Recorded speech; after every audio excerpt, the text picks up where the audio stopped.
this is Chris Maes, and this is my show, Non-Toxic Masculinity, where we discuss everything personal development.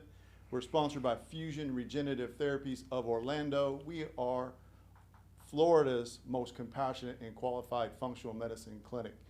So, as I always say, mad love, big hug. Today, I got my protege, Mr. Sam Butler, with me. Hey. And we are so blessed. We have special guest, Orlando-based human performance expert, Emily Murphy, in the house. Emily What's up, Murphy. Emily? Hey, I'm so happy to be here. We're Thank glad to have you, What's man. up? You're looking lovely as always. Thank you. And so today we're just going to discuss everything human performance and dealing with clients and some of the limiting beliefs that we get as human performance experts. We're going to talk about those kinds of things. So let's get started. Emily, just tell us a little bit about your story, a little bit how you got into human performance. Yeah, well, and as much as we're talking human performance, I say I'm in the business of transformations. Yes, and right. So I have been doing this for about 19 years now, and in the business of transformations with people, and that started when I lost 90 pounds. Wow. Yeah, and Awesome. That's when I started competing. We were talking about competing, Yes. and really just kind of gave me a new beginning as far as how I looked at the body, right? Yeah. And my body was just something that helped me get through life before, and then it became something that I needed to work on, and I started, wanting to feel good and knowing the difference of what not feeling good was compared to feeling my best, and I just really wanted to keep diving into whatever it took to always feel my best. And Yeah. so what got 19 you years to later. that point where you wanted to make a transformation for yourself? What was the pain point, or what I call a gift of desperation that said, hey, I got to change. This is not working. Yeah, so when I had gained weight from a pregnancy, and then I had my baby, and she didn't come out 90 pounds, right? I was like, where did all this weight come from? Yeah. And I was not myself, and I'd always been an athlete and could move my body in certain ways that I could no longer move my body. I just felt like it was not me, and so I did what I had to do to get that back. Yeah. Now, did you get a coach or a personal trainer or anything? So I bought a book at a garage sale for 50 cents from Bill No Phillips. way. Bill 50 Phillips, cents. Body for Life. I And remember Bill Phillips. Yeah. Bill The Phillips. old, give away a Lamborghini or Yeah, yeah. a Wasn't he Twin Ferrari Labs? for a, Yep. what is it, wasn't he? Wasn't he Twin Labs? I think I remember that I don't name. think so. I No, don't that know. was the. I remember that. But Belgian he was the brothers or first big 90-day transformation. Right, So I yeah. did the 90-day transformation 3 times based off a book that I bought for 50 cents at a garage sale. Wow. I mean, we're old. We were talking Yeah. about that Yeah. before we started. The internet was I don't know. barely coming up. People were selling ebooks. Yeah. There weren't online coaches. Right. I eventually hired a coach who was really devastating to my health. So I really... Now he's the one that got you into bodybuilding.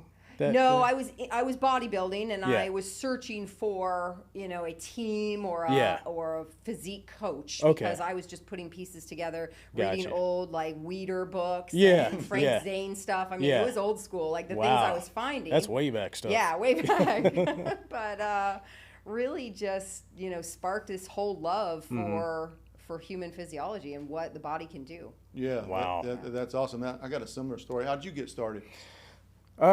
In high school, man. Right out of high school, I always had these big dreams to be a linebacker and play pro football. Had these NFL posters on my wall. I can see you doing that. I'm a short guy. 5'8", Yeah, yeah. 5'7". Thank you, though. 5'7". She gave you an inch. Listen, I've always wanted to be that guy, but my body structure and size wouldn't allow me. So when right out of high school, I was determined to become a bodybuilder, just be big, and kind of got into it right after high school. Yeah. And kind of stuck with it. I've been doing it ever since. Right. Yeah.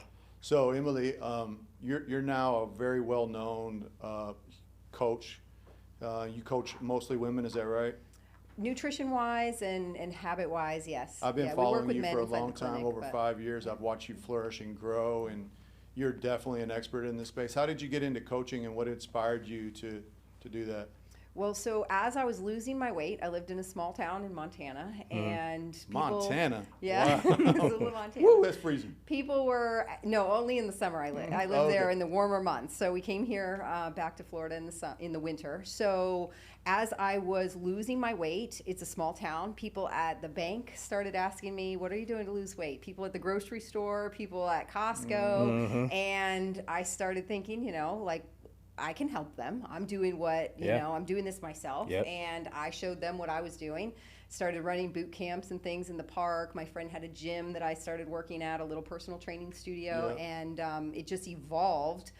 I was teaching nutrition classes out of anybody's house that would have me. So I would bring all of my food from Costco and meal prep and charge people $20, and they could invite all their friends, and we would talk meal prepping, and I'd give worksheets and recipes, Wow, and I'd that's cook cool. all my food and get paid to do it, Yeah. and help all these people. That is So awesome. I just kind of started putting, random business ideas together, and Did you get your personal training certification when you started off so doing that? I got my personal training certification before I got pregnant, actually. Oh, So I had okay. started working at Bally's and teaching some Bally's, cardio wow. kickboxing. Yeah, This is way yeah. back. We are old. We in the building. and then got pregnant and was kind of like, what am I going to do with my life? Mm-hmm. Yeah. And so things just kind of evolved. And Yeah. so I had a certification. Yeah. And then became a nutritionist. And everything I learned, and this was 2004, 2005-ish, everything that I learned then about nutrition has since been proven absolutely bullshit and Yeah. wrong. Yes, So I it pretty much has. had to go back to the drawing Yep. board Right. and relearn everything. And that's what I teach a lot of women my age now at 41. I mean, so many women are trying to eat how they think they should. You know, it's usually low protein, low salt, low fat, low carbs. Yeah. Like, what else is There's there so left many to different eat? types of, Except diet food. 'Cause Yeah, That's what yeah. that error, Yeah. back to the 80s was taught. Right. And it's just messed us all up, right? We It don't know how has. to eat. We don't feel well, and that's what I help people with now. That's awesome. Yeah, and that's kind of like the premise of the show is talking about unpacking and reprogramming those limiting beliefs or those ideologies that we were taught back in the day, either by the government or whoever, personal trainers, doctors, whatever have you. And so I've been watching you for a long time. You're very good at leading people very gently through the change. And so just talk about a little bit about some of the limiting beliefs that you have to encounter when you're working, coaching with these ladies. Yeah, so we like to call them blind spots in my Blind program, spots, yeah. right? Things that you may not even know are there, right? You're driving that big old RV down the road, right?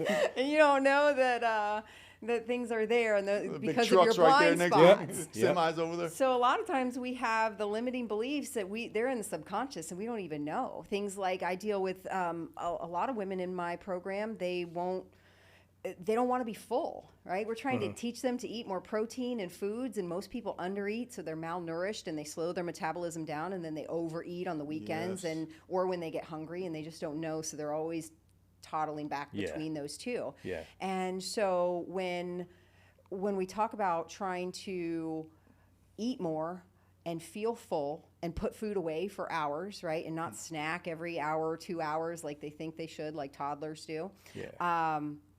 They're uncomfortable with feeling full, because feeling full equates to them in their brain like I'm gaining weight. Right. Right. So we can always only eat a little food, and then we can always, eat more in an hour and eat more and more, and that you can't live like that where No. you're just always worried about food. But Yeah. when you eat to get full and you put food away for a while, right? You end up like with more energy and sustained, and you're Yes. not always Yep. food on the brain. And so that's a huge blind spot that I help people with. Yeah. Women just aren't used to eating bigger meals, and they'll say, Exactly. my husband's a meat and potatoes guy. I'm Yeah. like, well, you should be too. Like, Yeah. we Yeah. need you to be a meat and I tell potatoes people that all the person. time when I'm Yeah. about to start their diet. I'm like, if you want to lose weight, you have to eat. Does that make sense? That's a huge blind spot. People They can't don't believe understand that. Yeah. Like, what? I can do that. So explain that, because I'm sure people listen. Because what it does is it stimulates your metabolism. You know what I mean? Like I used to eat like every 2.5 hours. But why is that important? She'd probably be able to break that down a little Well, better. so, I mean, the human body is made to go hours and hours without eating, right? But when we slow the metabolism down, because the metabolism is going to conform to whatever you're training it to do, right? When we don't eat, and people will get busy, or they'll wake up and Right. not eat. They've been fasting all night, just not on purpose, because they were at least trying to sleep, maybe not sleeping. But they are going hours and hours without eating. And then by the time they finally eat, they are not eating the right foods. They're usually, most people are reaching for carbs or things because it's Yeah. unplanned. If Junk you're going, food, yeah. right. So you're in a state of probably high cortisol, right? If you've gone hours and hours, especially as a woman without eating. I don't love fasting for women my age and up. I mean, Yep. Nope. there's a lot of debate about that, but it puts us in a state of high cortisol and stress. So where, your brain and your body are like, we need food, we need Right. food. When it gets food, it's going to store food. It's going to create a clog, right? Where your body is not going, hey, we can just metabolize this. It's going, let's store it. Right. We don't know when she's going to feed us again. We don't know what we're going to get as far as nutrition goes, right? So it's got to make whatever you ate last. Right. Now we're just in storage, right? And we're just not really utilizing food for fuel Right. immediately. We're, Yeah, That's exactly what I was going to say. She just says it I better. can see it all over your face. So what is metabolism? So you just really explained metabolism, the processes, but just in a short little, just brief definition, metabolism is, what does that really mean? Yeah, so I mean, the metabolism is the body's, it's the body trying to get back to a base. Whatever it's, whatever you're doing now, right? Right. If you go exercise and stress the body out, the metabolism brings the body back to a base. The set point. Right, Yeah, we right. call it set point, right? If you eat, same thing. Yeah. The body metabolizes the food and brings you back to a base, and uses the food and as fuel to get it through, for your body to keep going and do what Exactly. it needs to do. Right. But so metabolism, when we look at, nobody's metabolism is technically broken, right? It's Right. just either Not functioning optimized. well Yeah. or not functioning well. Exactly. And when we're not functioning well, I mean, it's just, if we're going to have to eat anyway, if we're going to have to live and do the things, why not do them at an optimal level? Right. So optimizing the metabolism is really what we do, right? And so we do that with, mindset. So the name of my clinic is Fusion. We fuse the body, the mind, and the spirit into one holistic person, because we know that the mindset can affect the attitude and the motivation or the lack of will and desire to stay on point with the prescriptions that we're suggesting that will optimize their metabolism. What do you have to say about the mindset in regards to staying on point, and how do you coach people through that? Yeah. So as far as mindset goes, I mean, it goes hand in hand with energy and motivation, right? If we really can't focus and take time to do something that is unknown to us, that is not familiar to us, if things aren't balanced, Right. and we can't get back to balance without focusing on those things. So it really is something that has to come together and has to be intentional, and usually we can't do these things alone, right? right, So that's yeah. what we're talking about, coaching, Yes. and with the ability with the therapies and the modalities that you use, that I use. These are fast track ways to get people back when you don't have the ability to take a month off work and just focus on your health and get out, get out of all your stress. Yeah. You don't have the ability to tell your kids, go stay in a hotel. I got to work on me for a little bit, and you're, stressing Yep. me out. We can't put everything on hold. So That's true. awesome. why not use, the things that we do to fast track that while you work on your mind, while you Right. work on eating better, right, and developing the habits. And then it's just about making sure we do this in incremental steps, and you don't feel like you're failing, right? Because your brain is going to tell you it's not fast enough, you're not getting results, you're doing this slow, everyone else is faster than you, healthy people don't have any fun, whatever it is, all the things that come to us when we're working on a long-term goal, Yeah, right? And this is right. a long-term goal. But if we can use, some of the stuff, I like to call it cheat code almost, that can Yeah. get us back I love that. faster, Yeah. right? Yeah, I love that. That's what it It's, is, basically. It's really good. Butler, It makes this so much easier of a ride. No doubt, no doubt. What do you do to address mindset when people are just really being stubborn, or they're just riddled with fear about making the leap? Fear is what stimulates reaction, like gets people moving. Right. So a lot of people, if they go to a doctor, I can coach my sister, for example. She has a thyroid issue, and she had her first kid, and she gained a massive amount of weight. And she still has issues a little bit, but she went to the doctor. The doctor told her she's borderline diabetic. That's when she literally got off her ass. She called me up, and I've been talking to her for years. Like, I'm the bodybuilder in the family, person that knows about nutrition. She never listened to me, but as soon as the doctor told her, hey, this is what's going on, you either need to fix this or this is what's going to happen. So I think fear gets people moving, and that's what I like to do. I don't like to sugarcoat anything when I'm training somebody. Like, I will get them scared into training. Like, listen, Scared test. I'll get them scared into training. But like, tell me you do it with a little bit of, grace and well, no, or you come at them. I come Some at 'em. people think I am, and then and they're like, I thought you were going to be so hard on me. I'll send No. them to you. They Yeah, like yeah, that. yeah. No, I'm literally the tough guy when it comes to fitness. And I tell people, look, please don't waste my time. If you're serious about this journey, then give me a call. And I'll literally hang up the phone. I'm going to give you 5 minutes. If you want to do this, call me back in 5 minutes. Like, I want you to make a decision if you're going to do this. And I'll tell them everything that scares the hell out of them, like diabetes, because they're overweight most of the time, you know, high blood pressure. I get a lot of guys that call me talking about ED issues and stuff like that. So, and that's the kind of stuff I like to talk about, you know what I mean? Because I'm in that bracket now where guys are starting to have, their blood flow isn't optimal. Right. You know, their testosterone is low, stuff like that. Yeah. So I like coaching guys in their 40s and up. You know, Nice. and I scare people. And all these things, like you're talking about, are markers of health. Just like, and for women, it's PMS, it's menopause. Like, Yeah. what is that? How is that showing up for you, and what is that telling you about your Yeah. body? I mean, before we even have to do any labs, but I mean, I don't fear people, but I fear people into it. But with the labs and the diagnostic tools, right, we can show people this is the reality. Yeah. Like, it's time to have a heart-to-heart So in a about sense, what's going on. you're scaring them. Yeah.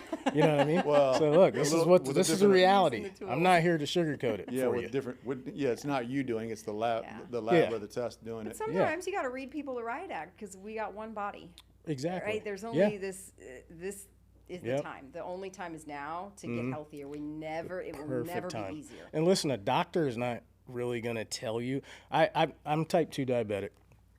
Go to the doctor, and they're so ready to write me a prescription. You know what I mean? I'm going to put you on this and this. I'm like, Doc, can we get to the root of what's causing me to have blood sugar issues? He does not say anything about my diet or anything. He's just, oh, well, so he wants to give me metformin Yep. and insulin. I stopped eating rice, and my A1C dropped down like 5 points to all the way down to normal, just by stuff that I put in my mouth every day. So, Yeah, doc- and we see you're not most going to get doctors not even testing fasting insulin. So no. I mean, they're not even using the tools that they could Yeah. to help. But, that's why. you know- That's why I call what you and I do, because you own a clinic too, so it's more functional based clinic, right? yeah. So And so we're I call running what all we labs. do. So we're a legitimate medical clinic, but it's more functional. Do you take insurance? We run the labs through insurance. So We can- no, the answer is right, no. But it's for self-pay for after labs, that. they're not going to dictate how you treat the patient. So I call it truth medicine, Right. because we all know Right. that fear is at the root of most of all of these complaints, these ailments, these whoa, I can't do that. Oh my gosh, my life is going to be over if I can't have ice cream at 5:30, whatever have you. Yeah. And so, truth medicine is what we call it. And so, the truth will set you free is a famous statement. Yep. And so, now that we're talking about the shop, to tell us a little bit about your. I was going to ask approaches. you. So you have a hormone clinic? Or? Yeah, so we have Oh, it's cool. in What's the Lake name? Mary, Florida, My Health Matrix. My Health Matrix in Lake Mary, in Florida. Lake Mary. Oh, cool. So we'll run. It's over 65 lab markers that Yeah. we'll run, full comprehensive blood work and hormone labs Right. to show you everything that's going on in your body, and not just look at standard ranges, because I mean, if you're looking at, for females, we'll talk testosterone, right? And the lab range is 0 to 60. So they're actually considering 0 a normal range, right? Wow. A normal number. Wait, for women. Look, women. we know for a fact, talking about truth medicine, that those lab reports, those ranges that were made by Big Pharma for the purposes of the doctors writing prescriptions, just like the doctor wanted to do. So that's part of what we have to educate to our clients/patients about the truth about these markers. And, you know, it's another thing that we have to break down. They're like, oh my God, I'm like 2. You know, out of 0 out of 60, they're freaking out. And we just have to educate them that that might be normal for them. Right. So, but I wanted to ask you, because I've been watching you for a long time grow and develop yourself, your business and all that. You're now in the same spaces that I am. What made you pivot into hormones? What got you just thinking, oh, hormones? What frustrations or what limitations did you see? So I wasn't thinking medicine at all as somebody in the health space for so long. And I find this too, even when I'm talking to trainers now, and there's a big disconnect. I mean, I wasn't somebody that went to the doctor all the time. I was diagnosed a long time ago. They told me my numbers for hypothyroid after I competed. I mean, I was in the range for hypothyroidism, and I was in shape though. So the doctor told me I didn't need medication. Now, I didn't know that being cold all the time, you know, not being horrible PMS, you know, constipation, not being able to sleep well, dry skin, dry hair were signs of hypothyroidism. Nobody, wasn't looking all over the internet for these things. I just thought, all right, well, I don't need medication. However, I had all these symptoms for years and years and years.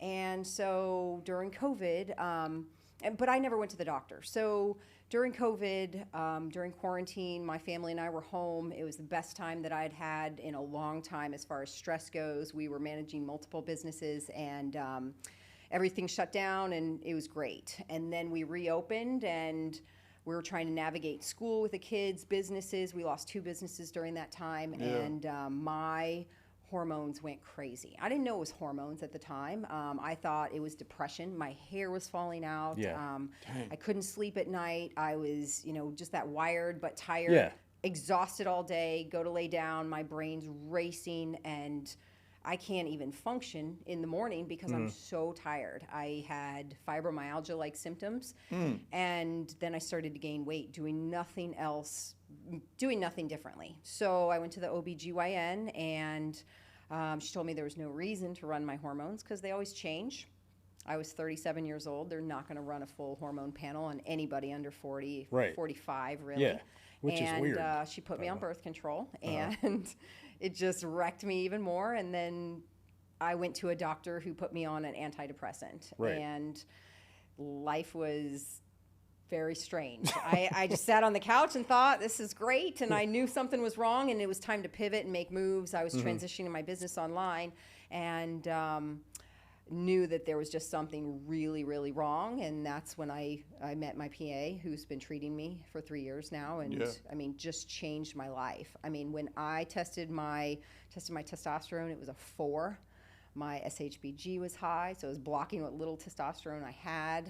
My cortisol was high. Adrenal function was just in the dirt. And he said, these are all the reasons you're not feeling like shit, or you're feeling like shit, right? And I was anemic. I had low vitamin D. I was not absorbing the nutrition that I was taking in. So it was right there. It was just so validating, and that's what a lot of people that come to us, and they haven't. Now, is that all symptoms answers. from? Is that the same symptoms you get from menopause? Like right, I was in all premenopause, really? Right, from stress. Yeah, from stress. At But you weren't 37 years at 37. old. Yeah, I was gonna say that's not the typical age of. And I was trying to diet harder, right? Because I was gaining weight, so I was trying to work out more. I worked out twice a day before. I've done 4 hours of cardio for shows. I mean, I was like pulling out all the stops. Like, what can I do? And unfortunately, weight was a motivating factor for me, right? I didn't I really could care less about my health, right? Yeah. Some of the time Yeah. when we're gaining weight, Yeah. we put health on the back burner, and I'm just like, we just Going going for for another looks. run, right? Yeah. And I'm Yeah. doing fasted cardio every morning, and all the things that made it worse and worse and worse. Wow. And, So you were just on a treadmill, like a mental treadmill, gosh, like yeah, but I mean, we all were running in and not 2020, going. but Oh, yeah, yeah, you for know, sure. it was Yeah. and so when that happened to me at 37, I mean, my coaching has evolved with my age, my clientele Yeah. has evolved with Absolutely, me, yeah. and so I'm seeing more and more this is what people are dealing with. And could you theoretically bring some of your hormone function back, help your glands produce more hormone at 40? Yeah, you could theoretically. Like, you could go give your kids off, live on a desert island and vacation forever, stay in an RV and have no stress. But the reality is we're not going to be able to put everything on the shelf while we work on our health, right? So yeah, that's stress management, right? Is what we're talking about. Right. What got you there was stress. Let's just, you peel the onion all the way down to the center. It was stress from bodybuilding, stress from just go, running multiple businesses while you're doing a family, right? Right. All of that was compounding for years. This isn't, when we run the labs, I mean, you can see this isn't acute stress. This is years and years of compounded stress, and people just, piling more and more, saying yes to everybody, not ever relaxing and just unwinding, right? We feel, as women usually, we feel guilty when we do that. That was me. My classic line was, I can't just sit and do nothing. I mean, even vacations, my husband is like, can we sit on a beach? And I'm like, no, we got to be up doing all the things, and here's the itinerary. And it was impossible because I was I couldn't even regulate my own nervous system. Right. And just that's a big thing. Regulating the nervous system is a huge thing. Yeah. That's why mindset is so important. No wonder you call yourself the go get 'em coach. Because he's always Go get him, coach. Yeah, that's right. That's right? awesome. GoGet'emCoach.com. Yep. GoGet'em.com. GoGet'em.com. You can check out Emily Murphy at GoGet'em.com. I'm gonna check that out. Now, do you guys do? So you do women? Do you handle guys like testosterone? Okay. Yeah. I had a guy, a police officer. He was a former Marine, and he's 29, and he's having all the issues. Yeah. And I'm like, what could cause a 29-year-old to have adrenaline dumps? Multiple so? adrenaline dumps a day. Yeah. As soon as that speaker goes off in the car, or an alert, or you hear another. I mean, these are triggers for us going 0 to 60, right, in no amount of time. And it's literally called, and that's what they call it, and the police force calls it an adrenaline dump. And they are they're supposed to teach and coach that they should be like going out and taking breaks and walking, because walking can help calm cortisol and adrenaline. Anything I tell my clients, anything that you would do opposite you would do in an emergency, right, can calm adrenaline and cortisol. So for me, one day, and I had to hire a coach to tell me to do this, one of my big stories is just pull the fucking weeds. That's what we say in my program, because I'm on the computer and I'm trying to transition my business. I've never done online marketing or anything before. I'm learning from a coach. I'm taking in just stimulation all day long. And my brain is just constantly going in this fight or flight, because literally it was survival for us. It was, are we going to sink or swim, after the pandemic and everything.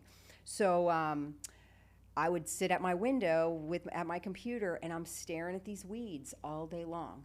And they're killing me. Like, I can't think about anything else. And I get on Zoom with my life coach, and I say, I have this block. And I start crying, and I tell her that I'm looking at these weeds while I'm talking to her, and I can't even think past these weeds. And she goes, just go pull the fucking weeds. That's what your brain needs. It needs a break from everything that you've been doing. And so now, like, when I start to feel that, like, uproar of stress, it's like, take a break. I used to think if I take a break, I'll be delayed, I'll be behind, and we all need that reset. It's funny you say that. I was telling the last podcast we had. Remember, I was telling my wife she has anxiety issues, and she's always with work. She wakes, oh my God, I have like 80 recs I got to call or whatever, and I tell her, look, every 2 hours, I want you to take a break, and it helps her get through the day. Totally. Because she looks forward to that break that she gets. Yeah, every and she's 2.5 doing so hours. much for her metabolism too. Because as you can see with her story, that it just, accumulates. You know, you're just like a depositing money in an Yeah. account with Yep. these little incidents one by one, and then Exactly. then you got a full blown diagnosis, whether it's menopause or whatever have you. Yeah. You know. But even the That's break awesome. every 2 hours, because she's Yeah. taking it, telling her brain and your body you're safe. This Yeah. isn't an emergency. Right. You know, you're safe in a safe place. Nobody's hunting you. You're not hunting Yeah. anything. Yeah. You've got your next meal, right? Just doing whatever you would do opposite in an emergency, you know, will calm that down. I like that. and yeah. I like that. That's awesome. So good advice. Tell your wife you were right. I said you were right. It's been validated. Yeah. So Emily, That's this awesome. show is called Non-Toxic Masculinity. We talk, mostly personal development, but we do talk about the subject matter that's going on in the space in the world right now about males being toxic. There's a small group of people in the world that are just radically taking it against the men in the space, and so we just like your statements. women. Yeah, and Right. women. Yeah, so we just like We're being canceled. yeah, exactly. Yep. So, just your statement on the non-toxic masculinity campaign that's going on. Yeah, I just really, we're getting Like- so far from, Like, do you see this with your daughters? Do they say anything about what's going on in the school with dating and all that kind of stuff, and what a man's role is in the home and all that kind of stuff? yeah, not really. You know, I Probably guess, still too young, right? I mean, yeah, they're, Not there yet. It's going to be I happening. don't know necessarily about, dating yet for them, though they are, but not identifying, Yeah. you know, the toxic masculinity, but in teaching it and trying to just navigate what's going on now. Right now, yeah. It's tricky. It's we need men to be men, right? Right. And we need women to be women, and I had to learn that in very hard ways. I mean, female masculinity Yeah, is right. is a really hard topic, and it Yeah. was for me to swallow for a long Sure. time. But the more men fall into their role, I feel like the less women have to be, right? The less masculine women have to be. Yeah. Right. But yeah, energy is weird. Masculine and feminine energy. Yeah, it's definitely a thing for sure. So Do you- tell me your thoughts on it. Well, do you coach any of that? Is there any? No. You don't get into any of that kind of stuff. No, not really. Yeah. Yeah. Do you? I haven't gotten into it. No. Yeah, and like I'm you pretty said, lucky. I think there's a masculine and there's a feminine role, and I think everybody has some of both and should have a component of both, and tap into those on a regular basis and be mindful and have self-awareness of those. But you know, there is a radical group of people that are really trying to just squash manhood and I guess what is it, the radical feminists that are doing this, that are just really attacking the male role. The male role, Male yeah. role. in There's a this. guy, I don't know if you remember, he passed away. This guy, his name's Kevin Samuels. Did you ever watch him? No. If you get a chance, check his stuff out. He's really popular, mainly in the black community. But this guy talks to women that are having a hard time finding men, and then this guy just breaks it down. And he's been real controversial the way he does it, but he's telling the truth. You know, everybody, just the way he says it is he's just real. I've been watching him lately. Yeah. You know, my Like sister. what? Like Just just the guy's role in being masculine. Like women now some women are making more than guys are, and but they step their game up on what they're expecting from men, and it's just a controversial conversation when it's talked about on his podcast. It's really funny. And just seeing the women's reactions and the guys that are on there as well. His name's Kevin Samuels, so if you get a chance, Check him out. Yeah, YouTube it. So where do we get the role? Like, you know, this is the male role, this is a female role. Where does that come from? I mean, I was always brought up that Family, way. from Yeah, your hey, parents. from my Like, what- parents. Yeah, my dad was in the Navy. My mom was a housewife. There was 8 of us, eight kids. Oh my gosh. So it was kind of instilled in us, you know. Yeah. I was raised that way. Man's supposed to take over and take care, not take over, but like, you know, take care, provide for the and house. protect, Yeah. right? Provide and protect. It's Provide, kind of like our protect, badge, yeah. right? Right. Yeah. Badge. Yeah, but being a female in, you know, a time where it's okay and expected to have a career or, you know, be going after some kind of goal as Right. financially, right? There's not a lot of stay-at-home moms anymore. I mean, Right, not no. like when we were growing It's kind of up. tough now. Yeah. Right, right. And so for women, you know, when men take a back seat in what, you know, in the household or whatever's going on. I Maybe mean, and women income-wise. are still expected, I think, to maintain the kids more, you know, and, Yeah. and maintain a household more. Right. And do all the things. I mean, it's a really high expectation, I think, Yeah. that women have on themselves. Right. And women are always, you know, in this comparison factor, and we're not men. We Right. can't, and I have no problem saying that ever. And, Yeah. and I used to, when I was younger, I used to just think we can all be equal and Yeah, do whatever we yeah. can do. But Right. we aren't built the same. And No. that's part of the reason for my burnout when I experienced it and when my hormones dropped. And it was me doing too much at once and trying to take on, Too much. Yeah. right, that my body just can't handle. And I work with women experiencing burnout a lot. Yeah. Yeah. What was that shift you had? So you used to be like that. You used to have that mindset that, you know, what was it That that? was like a 10-year school of hard knocks learning experience. That wasn't one shift. That Yeah, was yeah. my That hard-headedness Was that going. all right, There let was was me that a listen. finally, relationship with your husband? yeah. I mean, relationship between, you know, husband, kids, just navigating life and trying to figure everything out, right? And Right. always thinking that things had to be hard and you always had to push through when, you know, sometimes the path of least resistance is what's right and what's easiest. Yeah, and right. when we fall into, you know, roles that are meant for us, things do work. They can. That's true. Yeah, I agree. I think that's Well, that's awesome. I'm going to have to check out your clinic. Yeah. Yeah. Come on over. Yep. That you know what, you'll probably be good setting up at the expo. Yeah. Getting some clients. Possibly. Yeah. I have the police versus firefighter games, and a lot of those guys, a lot of police officers and firefighters, a lot of first responders have hormone issues and dealing with post-traumatic stress, especially firefighters going on scene with accidents and stuff like that. So, you Right, know, right. And I mean, cortisol is always going to override Oh yeah. everything. Yeah. And so when you've got cortisol running the show, and then it's not like you get off and the rest of Right. your life isn't stressful. We're all dealing with stress. I mean, we can pick up our phone and take in so much information in such a short amount of time. Right. You know, it can be negative, it can be positive, but it's always just stimulation always coming Yeah. at us. And so we never get a break. We Never. never unplugged and That's turned true. off. And especially for them, somebody like them, it's going to be, you know, hyper Oh, yeah. Absolutely. problematic Yeah. because they're just always in it. Yeah.